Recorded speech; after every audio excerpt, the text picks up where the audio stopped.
So Colorado's drought is so bad, our reservoirs are in retreat. Antero Reservoir in Park County will soon be bone dry. Its water being sent down the hill to another reservoir closer to the metro area.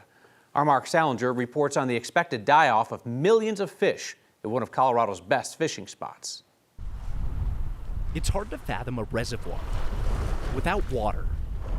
I can't even look out here and imagine what it's going to look like bone dry with that many dead fish. It's even harder for Travis Sawyer to come to terms with his livelihood and favorite fishing spot being drained away. The fact that it's going to be drained down to the bone, as she said, that's just absolutely heartbreaking, man. I'm kind of at a loss for words at it, actually.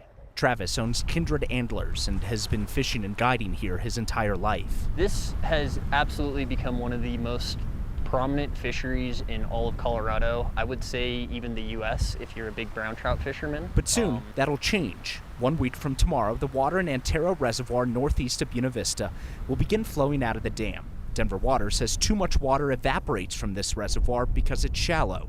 In a drought year like this, they're moving the water to a different reservoir to conserve it. They're going to die. These fish are going to die. I can tell you that since 2020, we have stocked 5.4 million fish into Antero. Kara Van Hoos with Colorado Parks and Wildlife says they've instituted a fish salvage, as they call it.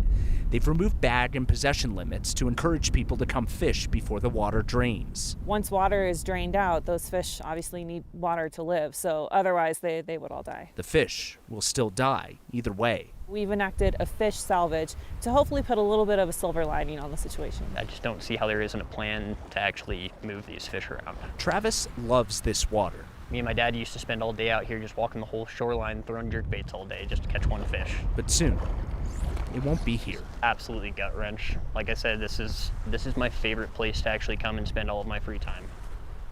They'll start draining the water on May 1st. The last time that they drained this reservoir for a drought was back in 2002. It took several years for the fish to be restocked and become healthy again. I asked CPW how many fish are in the reservoir back here. It's hard to make that estimate, but they say likely millions.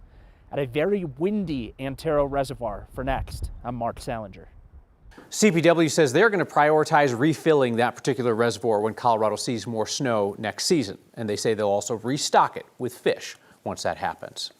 Denver Water tells us that moving water out of Antero Reservoir is a race against time because the reservoir is especially quick to evaporate in the summer. It warms up quickly because it's shallow and wide. So we can show you an example. On the left, that is an aerial view of Antero. It has about 3 times the surface area of Cheeseman Reservoir, which is the image on the right. But Antero is only 18 feet at its deepest compared to Cheeseman's maximum depth of 221 feet. As a result, Antero has only a quarter of Cheeseman's capacity.